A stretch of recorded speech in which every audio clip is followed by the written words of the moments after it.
আজকে আমি আপনাদের জগজ্জননী সারদা মার একটা ছোট্ট ঘটনা গল্প আপনাদের বলবো। মা প্রতিদিন মায়ের কাছে প্রতিদিন ভক্তের সমাগম হতো।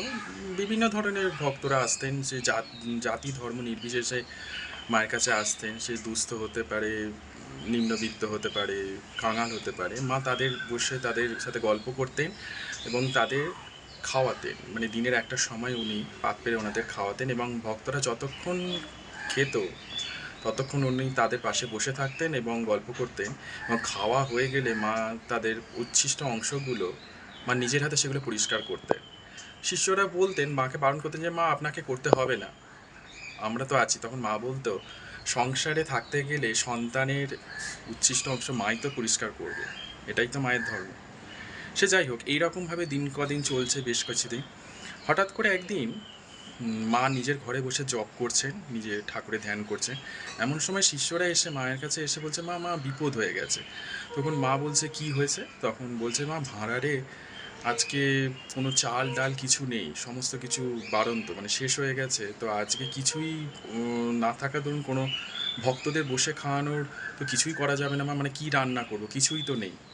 তখন মা হেসে বললেন, তোরা বড় জ্বালাতন করিস আমায়, একটুতে শান্তিতে যে আমি ধ্যান জপ করব সেই সুযোগটুকু তোরা দিসনি। তখন শিষ্যরা বলছে, মা আমরা কি করব, আমাদের তো কিছু করার নেই, আমরা তো নিরুপায় হয়ে আপনার কাছে দৌড়ে এসেছি। তা মা বলছে, চল দেখি ভাঁড়ারে কোথায় নেই।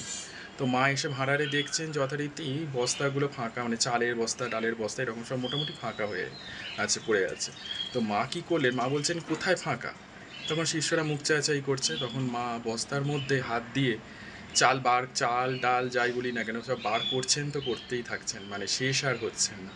তখন শিষ্যরা এই অবাক কাণ্ড, মানে এই অলৌকিক ঘটনা দেখে রীতিমতো হকচকে গেল এবং সবই মানে মায়ের ইচ্ছা, মায়ের কৃপা বলে মা শারদার আর কি শ্রীমার জয়ধ্বনি করতে লাগলেন। তখন মা বলে, তোরা থাম থাম, আমার জয়ধ্বনি তোরা দিস না, স্বয়ং মায়ের তোরা জয়ধ্বনি দে, উনি না থাকলে কিছুই সম্ভব নয়।